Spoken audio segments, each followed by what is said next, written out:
dahil wala tayong maiisip na content for this day, ay i-unbox natin ang mga pasalubong sa atin ng ating mga kasama na nanggaling ng Visayas.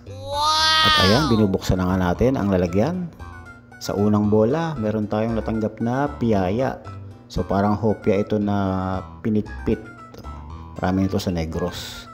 Next is yung Barkiron. So parang dried wafer na merong pulburon sa loob.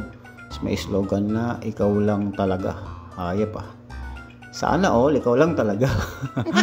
Next is yung parang dried wafer na chocolate flavor pero wala siyang pangalan eh. Pero may slogan din na ikaw lang talaga. Malupit talaga yung slogan na to. Ikaw lang talaga. Sana all. Eto yung maganda. T-shirt. Ang t-shirt. Ano kaya nakalagay sa t-shirt na to? T-shirt. Boracay Beach. Wow! So, from Boracay ito. From Aklan. So, napakaganda. Mamaya susuotin natin para masukat natin. Next item is yung rep magnet from Bohol. Yan.